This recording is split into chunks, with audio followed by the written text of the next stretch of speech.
At her father-in-law's birthday celebration, my mother-in-law humiliated me in front of guests, and for the first time, I stood my ground. My husband flew into a rage and threw me out onto the stairwell, wearing only what I had on after taking my money and phone. I was sitting on a cold bench when a luxury car pulled up beside me, and a man quietly said, "Let's go, Elena. Today we're going to turn your life upside down and make them regret what they did to you." Welcome. You're watching the Life in History channel. Before we begin, please tell us where you're watching from. Thank you for being with us. We wish you an enjoyable listen to this true life story. Igor Mikhailovich's jubilee was celebrated with grandeur. His wife, Alla Vassilievna, had booked a banquet hall at the Golden Lion restaurant in the city center, arranged for live music, and invited over 40 guests. The tables were laden with appetizers. Waiters silently refilled glasses, and the birthday boy, flushed with attention and cognac, received congratulations with the dignity of a man accustomed to being the center of attention. Elena sat next to her husband, Denis, closer to the end of the long table.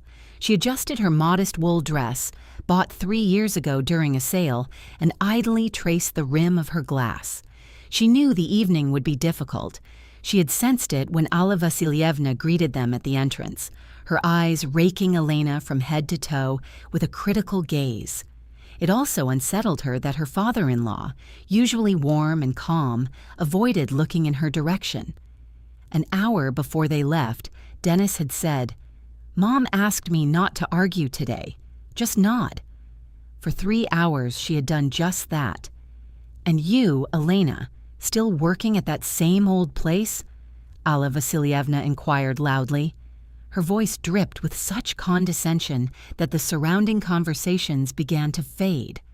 "Yes, Alla Vassilievna, as an accountant," Elena replied calmly. "And how much do you earn there?" 30 to 40,000. Denis tensed beside her but remained silent. Elena felt her neck flush. "That's enough for our needs," she said quietly. "For your needs?" Alla Vassilievna swept her gaze dramatically across the guests, seeking support. "And when are you and Denis moving into decent housing? Or do you plan to live your entire lives in a Khrushchevka?" I offered.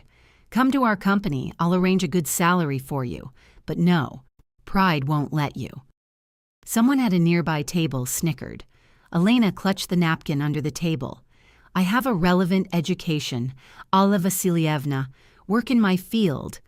"Oh, please spare me the formalities." Her mother-in-law waved a dismissive hand, adjusting her impeccably styled hair. "What does it matter what you do, as long as you bring money into the house? Because looking at you, wearing that second-hand stuff, it's embarrassing to be seen with you in public. Denis is a distinguished man, and his wife is like a little gray mouse." A ripple of laughter went through the hall. Aunt Nina, Igor Mikhailovich's sister, covered her mouth with her hand, but her eyes gleamed. Denis stared at his plate, pretending to be engrossed in the meat platter. Elena slowly placed her napkin on the table.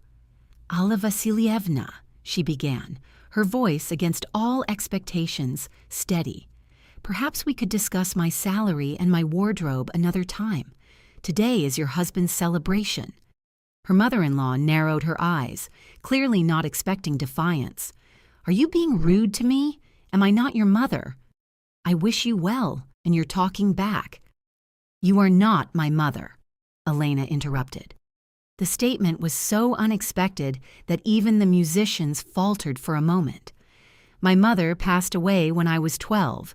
You are my husband's mother, and I respect you as long as you do not insult me." The air in the hall grew thick. Igor Mikhailovich choked and coughed. Denis finally lifted his head, his gaze as if he were seeing his wife for the first time. "Elena, what do you think you're doing?" he hissed through his teeth. "I'm defending myself," she replied, turning to her husband. "Your mother has been insulting me for 3 hours and you're silent." "Mom doesn't mean any harm. It's habit, like a memorized lesson," Denis stammered. "You're just misunderstanding." "I understand perfectly." Elena stood up, her chair scraping loudly as it moved back. I understand that in 7 years of marriage, you've never once stood up for me." Alla Vasilievna rose as well, her face turning crimson. "Who do you think you are, telling me what to do? I built this family. I raised Dennis, educated him, helped him get ahead, and you, a hanger-on, dare to contradict me." "I am your daughter-in-law," Elena stated quietly but clearly. "I'm tired of being your punching bag." She turned and walked towards the exit, feeling dozens of eyes on her back. Behind her, a chair crashed. Dennis had jumped up so suddenly that he'd knocked it over. He caught up to her in the empty foyer, grabbed her elbow, and spun her around to face him. "Have you lost your mind?" he hissed, flecks of spittle flying.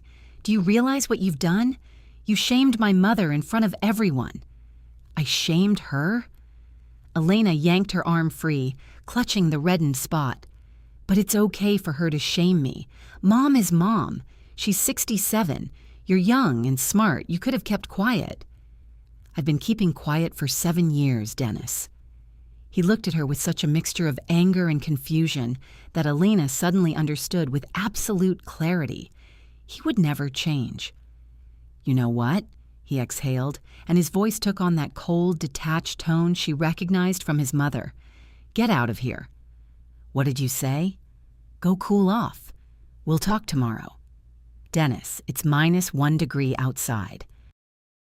"I'm in a dress, no coat." "That's your problem." He was already opening the heavy oak door, and the frigid air hit Elena's face.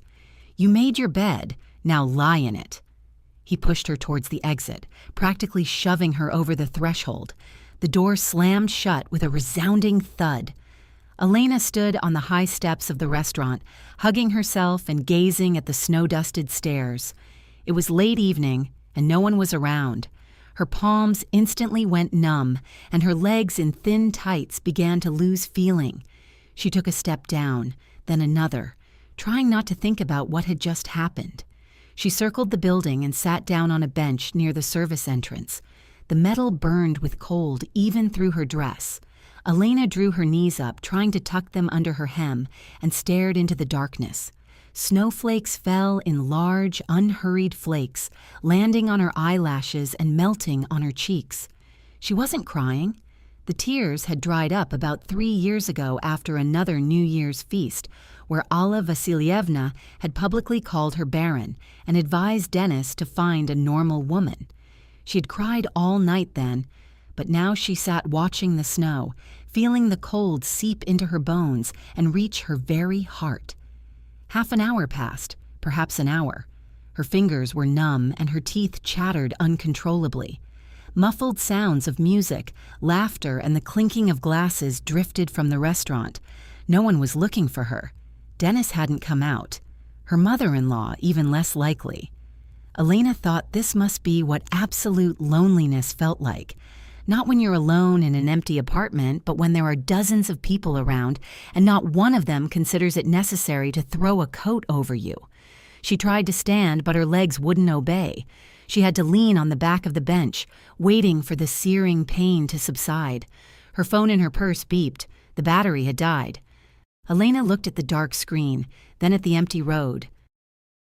No taxis, no pedestrians, just snow and the light from distant street lamps. She took a few steps towards the bus stop, but realized she wouldn't make it. She had no money for a taxi. Her card was at home, and it was a 40-minute bus ride to their Khrushchevka on the outskirts, if it was even still running. The woman sat back down, pressed her back against the cold wooden plank, and closed her eyes. She wondered if they would find her in the morning, or if she would turn into an icicle that the janitor would sweep off the bench with the snow. The thought seemed almost amusing. Elena offered a weak smile to her own bitter humor. Headlights suddenly flashed in her eyes. She squeezed them shut and raised her hand to shield herself. Through her fingers, she saw a huge black SUV slowly braking right in front of the bench. The engine ran quietly, almost silently. The window rolled down, and the scent of warmth and expensive perfume with notes of wood and tobacco wafted from the cabin. "Elena, is that you?" The voice was deep, concerned. She peered at the driver's face. High cheekbones, a confident set of shoulders, light eyes that seemed almost transparent in the darkness. She had seen this man somewhere before. "Kirill, what are you doing here?" Her voice sounded hoarse, almost unrecognizable.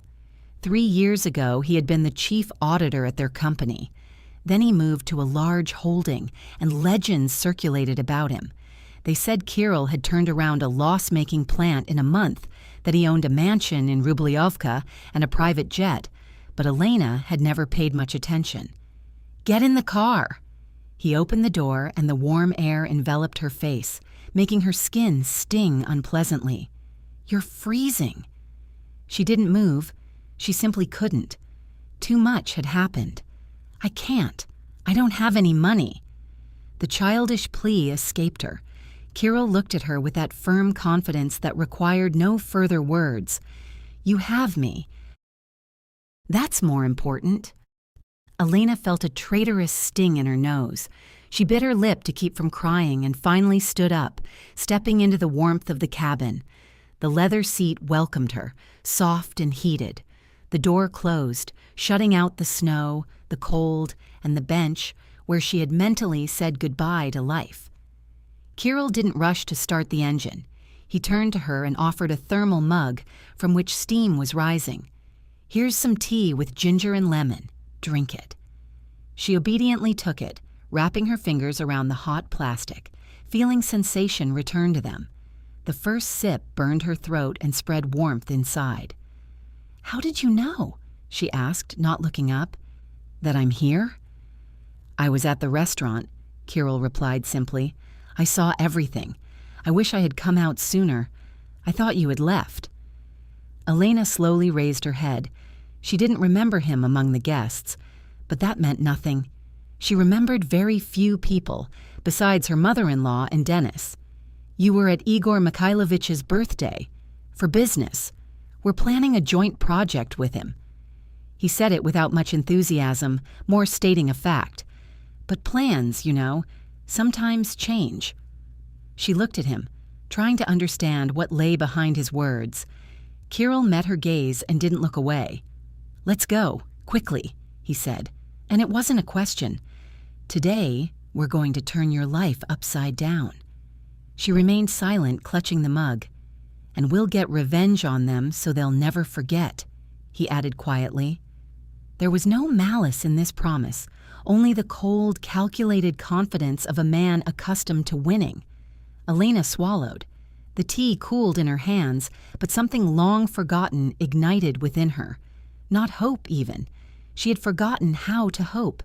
Something else, perhaps anger or a thrill. "What's your qualification, Elena?" Kirill suddenly asked, starting the engine. "Accounting, economic activity analysis, tax planning, higher education, a red diploma," she answered automatically, as if at an interview. "I know. I looked at your personal file 3 years ago when we were looking for a specialist for the department. You were the best. Why didn't you get the job?" Elena looked away. Alla Vasilievna called the HR manager, said I was married, planning children, would be constantly on sick leave. "And were you planning children then?" "Yes, back then." Kirill nodded, accepting this information without unnecessary emotion. "And now?" "Now I'm not planning anything," Elena replied honestly. "I just want to survive." "That's not enough." He shifted gears and the car moved off smoothly. "You deserve more. I'm offering you a position." "What position?" "Financial director." Elena choked on her tea. "Are you out of your mind? I have no management experience. At best, I'm a senior accountant. Those are different leagues." "Experience will come. You have a head and character. I saw today how you stood up and went against them. That's enough. I'll teach you the rest." She remained silent, processing what she had heard. Night streets, occasional cars, and traffic lights flashed by outside the window. It was warm and quiet inside the cabin. "Why do you want this?" she finally asked. "I'm nobody to you. We barely even talked." Kirill didn't answer immediately. He looked at the road, at the smooth ribbon of asphalt disappearing into the darkness. 3 years ago, he began quietly. "I came to your company for an audit. You were working late, preparing reports. You had the flu, you were sneezing into a handkerchief and taking pills, but you stayed until midnight. I asked why you weren't leaving, and you said that if you didn't finish, 5 employees who couldn't feed their children would be fired." Elena remembered that evening. Indeed, there had been an audit, and she had been dealing with endless reconciliations. "I thought then, now that's reliability," Kirill continued, "not in expensive suits and loud titles, but in people who don't abandon their own." She looked at his profile and was speechless. "I owe you," he grinned wryly. "You didn't know, but I heard about your mother-in-law's call and did nothing. I valued my position and career too much." "It's not your fault," she breathed. "It was my choice." He turned his head and looked her directly in the eyes. "Today, I will fix everything." The car stopped at a skyscraper in the center, its windows lit up on almost every floor despite the late hour. Kirill turned off the engine and faced Elena. "I have all the information about Igor Mikhailovich's business. Documents, contracts, schemes for tax evasion. For 7 years, he built an empire on not paying people and defrauding the state. Your mother-in-law is the nominal founder of half of his shell companies." Elena looked at him, feeling a cold wave rise within her. "You want to destroy them?" "I want justice," he corrected. "They humiliated you, threw you out onto the street, and for 7 years pretended you were nobody." He took a thin silver folder from the glove compartment and placed it on her lap. "Here's everything you need to start. Tomorrow morning, we go to my lawyer. The day after tomorrow, you start work. Monday, you have a meeting with the tax authorities." Elena opened the folder and with trembling fingers turned over the first page. Numbers, names, dates. For 7 years, while she cooked borscht and endured mockery, Igor Mikhailovich had siphoned millions through dummy accounts, and Alla Vassilievna had covered for him with her impeccable reputation as a socialite. "Why are you giving this to me?" Her voice dropped to a whisper. "You'll lose the contract." "I'll find other partners." Kirill spoke as if he were talking about replacing a supplier of office supplies. "And you'll find yourself." She closed the folder, pressing it to her chest like the most precious thing she had ever owned. And for the first time in many years, something alive flickered in her eyes. "I don't know if I can," she admitted. "You can?" He had no doubt for a second. "You're stronger than you think." Outside the windows, the sky began to turn lilac. Dawn was approaching.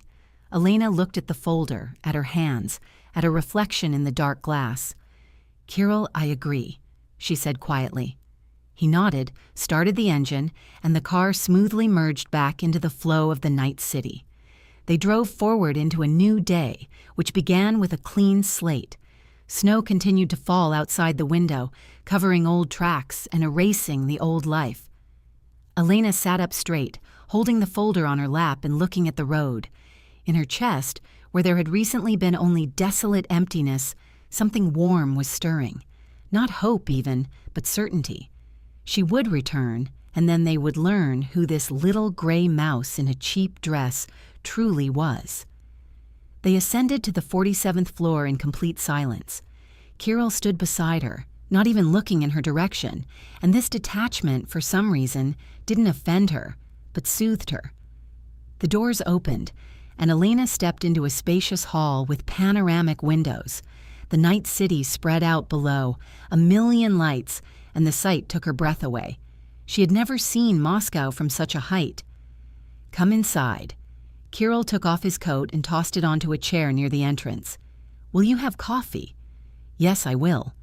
She walked further in, stopping in the middle of the vast living room, unsure where to put herself. Everything here was expensive but not ostentatious. No gaudy gold and crystal chandeliers like Alla Vassilievna's. Calm gray tones, clean geometry, and functionality. The home of a man who didn't need to prove anything to anyone. Kirill returned with 2 cups, placing one in front of her on the glass table. Elena sat on the edge of the sofa and cupped the mug in her hands. The coffee smelled of bitter chocolate and something spicy. Real ground coffee, brewed in a machine. "Your husband called me 5 minutes ago," Kirill announced calmly, settling into the armchair opposite. Elena flinched, spilling some coffee. "What did he want?" "To find out if I'd seen you. Said you made a scene, left in an unknown direction, and he's worried." She gave a bitter chuckle. "Worried 3 hours after he threw me out into the cold." "I told him you're with me." Kirill took a sip, watching her reaction. "Completely fine." Elena froze. "Why did you do that?" "So he'd understand you're not alone, that there's someone willing to stand up for you." "What did he say?" "He was silent at first, then asked how much he'd have to pay you to come back and apologize to his mother." Something inside her snapped. She had been waiting for this conversation for 7 years, fearing it, avoiding it, hoping never to hear those words. "And what did you say?" she asked, looking into her cup. "That he doesn't have that kind of money." Elena raised her eyes to Kirill. He sat relaxed, leaning back in his chair, but there was no hint of fatigue in his posture. "He'll come here," she said. "Excellent, that's what I'm counting on." "You want him to see me here, in your house?" "I want him to see you." Elena finished her coffee and placed the cup on the table. Her hands stopped trembling. Instead of the familiar, ingrained pain, there was now a void that needed filling. "Tell me about Igor Mikhailovich's business," she said firmly, with figures, dates, and schemes. "I need to know it by tomorrow morning." Kirill looked at her with a long, attentive gaze. "Are you sure? You had a very difficult evening." "The easiest evening in the last 7 years," she interrupted, "because it's the last one like this." "Tell me." He stood up, walked to the massive oak table by the window, took a laptop, and returned to the sofa with it. Elena moved over, and now they sat side by side, separated only by the thin screen. "Look," Kirill opened a file. "Here's the parent company, Megastroy Construction Holding. Igor Mikhailovich is listed as Deputy for Development. Officially earns $200,000 a month. And unofficially? Unofficially, he owns a network of 12 companies through dummy individuals. Here's the list." Elena squinted at the screen, and everything swam before her eyes. Her brain, which for years had processed only salary reports and tax declarations, grudgingly entered working mode. "This is a classic scheme," she breathed. "Business fragmentation. Each company on the simplified tax system doesn't exceed the revenue limit. Taxes are minimal, and the real turnover goes into cash."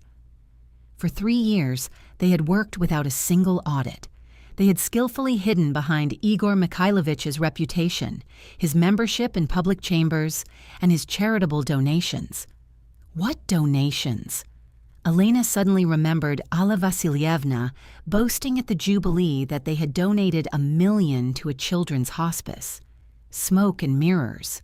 Kirill flipped the page. In reality, of those funds, only 1,200 reached the hospice. The rest settled in the accounts of a shell company registered to a distant relative of Alla Vassilievna. Elena leaned back against the sofa. It was impossible to comprehend. She had lived with these people for 7 years, eaten at the same table, given New Year's gifts. And not once, not even with a hint, had they revealed that their prosperity was built on such cynical deceit. "I have a question." She turned to Kirill. "You said you were planning a joint project with them. Why? You knew who they were." He paused, looking at the lights of the night city outside the window. "I knew, and I planned carefully, with documents, with guarantees." "I never work in the gray area, Elena. My reputation is worth more than any money." "Then why?" "To have leverage," he replied simply. "I was gathering information not to enter their business, but so that one day when the time came, I would have something to pressure them with." Elena looked at him, unable to believe such a thing was possible. "You didn't even know I would agree," she said. "I couldn't know that today would happen. I knew." He finally turned to her. Maybe not today, but I knew that one day you wouldn't stand for it, that they would cross a line from which there's no return. And what if I hadn't gone with you and stayed on that bench? I'll stay right here until you feel warm, he said, as if it were the most obvious thing in the world. Then he offered, I could get you a drink. Her nose prickled. She stood abruptly and moved to the window, needing to shield her face. The city below thrummed with its own rhythm. Cars streamed past, neon signs pulsed, laughter spilled from restaurants, arguments erupted, lovers embraced. It was a typical night, but for Elena it marked a point of no return. You said we're going to a lawyer tomorrow. Yes, 10 o'clock in the morning. I have nothing to wear. Kirill rose and walked to the built-in wardrobe. He opened its doors, revealing a bathroom, a robe, and a towel. From a hanger, he retrieved a dark blue suit in a garment bag. This should fit. I bought it for my sister's graduation, but she changed her mind last minute and chose a different style. The fabric is expensive, and the size is roughly yours. Elena turned. The suit looked impeccable, sharp, elegant, clearly not from a mass market store. Do you keep women's suits on hand in case you're sheltering a cold guest? She tried to joke, but her voice faltered. I was just waiting for the right moment for it to be needed. She took the suit, holding it to her chest. The fabric was cool and smooth, carrying the scent of newness and an unfamiliar home. Thank you, she whispered. You're welcome. A stylist will be here in the morning. A stylist? For what? You need to get your hair and makeup done. This isn't about making you look pretty, he added, sensing her confusion. It's about helping you feel confident. She nodded, swallowing a lump in her throat. The bathroom was as large as Dennis's old bedroom. Elena stood under the hot spray for a long time, feeling her muscles thaw, the tension of 7 years drain away. She washed off the lingering scent of the restaurant, the cloying perfume of Alla Vasilyevna, the smoke that had permeated her dress, washing away an old life. When she emerged, an ivory silk robe lay on the bed. She hung the suit on a hanger, smoothed the lapels, and gazed at the perfectly tailored jacket. She would wear it tomorrow. In the living room, only a floor lamp was lit. Kirill sat in an armchair, a book in his lap, but he set it aside as Elena appeared. I've made up the bedroom, he said, gesturing to the door on the right. You can go to sleep. And you? I still have work to do. Elena remained by the doorway, slender, pale, her hair damp, looking at this stranger, this almost unknown man who in a few hours had done more for her than her husband had in 7 years. Kirill, listen, she called. He looked up. I don't know if I'll ever be able to repay you for this. You already are, he smiled, the first genuine smile of the evening. You've agreed to fight. That's the most valuable gift. She nodded, turned, and went into the bedroom, closing the door softly. Sleep eluded her. She lay on the vast bed, cocooned in a warm duvet, staring at the ceiling. The city hummed below. Somewhere else, in another life, remained Dennis, his mother, their cramped apartment with its saggy sofa. It hadn't even occurred to them to look for her. Dennis had called not to win her back, but to negotiate terms. At 4 a.m, she rose, pulled on the robe, and went into the living room. Kirill sat in the same posture before his laptop, fingers flying across the keyboard. Can't sleep? He asked without turning. No. Could I review the documents again?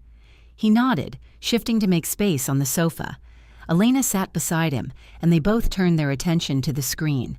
She asked questions. He answered. She absorbed numbers, charts, dates. It was a case of work saving her from madness. By 7 a.m, she had a complete picture. She knew everything about Igor Mikhailovich's business, where he made money, where he hid it, where he stole it. That's enough, she said, leaning back against the sofa. More than enough. At 8, the stylist arrived. A young man with glasses lacking lenses, immaculately manicured hands, and a booming voice.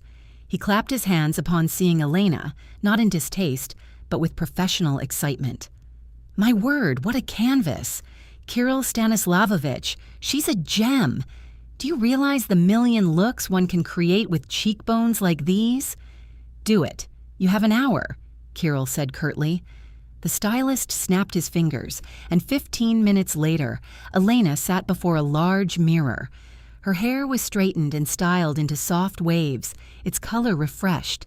The makeup was subtle, yet it transformed her face, making it sharper, brighter, younger. When she put on the suit, a stranger looked back from the mirror. An elegant, polished, confident woman who couldn't be cast out into the cold, who couldn't be treated as insignificant. In the car, Elena was silent, gazing out the window. The city was waking up. People hurried to work, sipped coffee from paper cups, yawned on the subway. A typical morning. The lawyer's office was in a Stalin-era skyscraper on Kotelnikskaya embankment. The conference room boasted soaring ceilings, stucco molding, and heavy draperies. A distinguished man with weary eyes, Boris Lvovich, introduced himself. Kirill Stanislavovich has explained everything, he said, glancing briefly at Elena. The situation is complex but not hopeless. Forgery, a criminal case. We will have proof, Elena interrupted. Igor Mikhailovich corresponds extensively. He records everything. He's pathologically incapable of keeping secrets solely in his head. Boris Lvovich looked at her with a different expression, no longer condescending but appraising. Are you prepared to testify against your husband and his parents? Yes, I am, she stated firmly. Right now. The lawyer hummed and produced a blank form. She dictated the facts in a steady, calm voice. How Denis had once let slip that his mother helped him with a bank signature. How Alla Vasilievna bragged about her connections everywhere. How Igor Mikhailovich had repeatedly hinted that documents were mere paper and connections were what truly mattered. Boris Lvovich jotted notes, occasionally asking for clarification. Kirill sat by the window, observing. This is sufficient to begin, the lawyer concluded when she finished. Tomorrow I'll file the charges. Simultaneously, we'll initiate proceedings to contest the apartment sale. They have other real estate. Elena opened a folder. The house in the suburbs is registered to Alla Vasilievna, but it was purchased with funds siphoned from the firm. I found the payment slips. Boris Lvovich took the documents, scanned them, and whistled. Where did you get these? Kirill Stanislavovich provided them. She hadn't even noticed how easily she'd said his name. This changes everything. The lawyer looked at Kirill with respect, significantly. They exited the office 2 hours later. Elena felt a strange lightness. In the car, Elena retrieved the phone Kirill had given her that morning. I need to go home, she said, to get my things and some documents. I'll drive you. No, I'll go alone. Kirill looked at her and nodded. I'll wait in the car near the entrance. Call if you need anything. She entered the building and climbed to the 4th floor. The key turned in the lock. The door opened. Denis sat at the kitchen table in his underwear, drinking beer in front of the television. He saw her and froze with a can halfway to his mouth. I'm here for my belongings, Elena said, walking into the bedroom. Don't be distracted. She took a suitcase from the overhead compartment and began packing documents, her laptop a photograph of her parents. Denis stormed into the room. What do you think you're doing? Where did you spend the night? With that scoundrel. She didn't reply, continuing to pack. I'm talking to you. He grabbed her shoulder, spinning her around to face him. You're my wife. How dare you disgrace me in front of my mother, in front of everyone? Elena looked at his hand, then into his eyes. Take your hand off me, she said quietly. As if. Take your hand off me. She paused. And remember this, Denis. This morning, I filed a police report against your mother for document forgery. Tomorrow, your father will receive a summons from the tax authorities. The day after tomorrow, you'll face problems that money and connections can't solve. He paled and released her shoulder. You're lying. You wouldn't dare? I already have. She closed the suitcase, clicking the latches shut. You threw me out into the streets 7 years ago, allowed your mother to humiliate me. You betrayed me every day by remaining silent when she insulted me, and now you will live with the consequences. All of you will." She walked past him, past the kitchen, past the entryway where she had kept shoes in perfect rows for 7 years. At the door, she turned. "I'll file for divorce tomorrow. I want nothing from you. I won't even keep your surname." She stepped out, and the door clicked shut behind her. Kirill waited in the car, the engine running. She tossed the suitcase onto the back seat and got into the passenger seat. He looked at her straight back, her hands clasped tightly, her gaze fixed on the windshield. "Where to now?" Elena exhaled, a long, slow breath, like releasing air held for 7 years underwater. "I don't know yet. Probably a hotel." Imagine that. For the first time in my life, I'm not afraid of the unknown. Kirill nodded and drove out of the courtyard. The city shimmered with evening lights. Dusk settled over the Moscow River. Elena watched the houses, bridges, cars, and people glide past. Millions of fates, millions of stories. Her story was just beginning. They pulled up to a small hotel. Kirill switched off the engine but didn't rush to get out. He gazed at the dark expanse of the river, at the reflection of the windows on the water. "Thank you," Elena said. He turned his head. "For what, specifically?" "For everything, especially for not leaving me on that bench." He nodded, accepting. "Why me?" she asked, her question devoid of coyness or uncertainty, only curiosity. "Of all the women you could have helped, why me?" Kirill was silent. Outside, the wind rippled the water, breaking the golden reflections. "Because you're the only one who didn't ask for it." Elena closed her eyes. Somewhere deep inside, in the most sealed corner of her soul, something thawed. Not love, not yet. Something else. "I want to work," she said, "as a financial director." "No, as your partner." She opened her eyes and looked directly at him. Kirill wasn't surprised, nor did he laugh. He simply looked at her with a long, appraising gaze. "That's a different league, Elena. They play hard, and not always by the rules." "I've spent 7 years training with champions," she replied. Kirill extended his hand. She took it, feeling a firm, dry warmth. "Tomorrow at 8. Don't be late." "I won't be."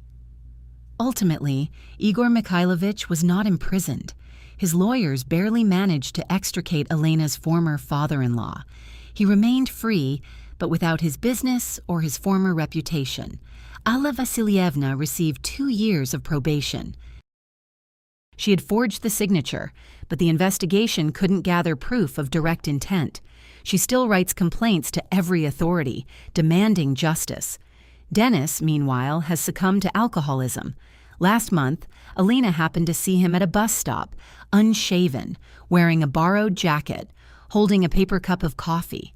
He looked right through her, not recognizing his ex-wife. One evening, after another day of work, Kirill and Elena exited the car. The elevator carried them once again to the 47th floor, their reflections appearing in the mirrored walls. A tall man in an expensive coat and a woman in a blue suit, her back straight, her gaze clear.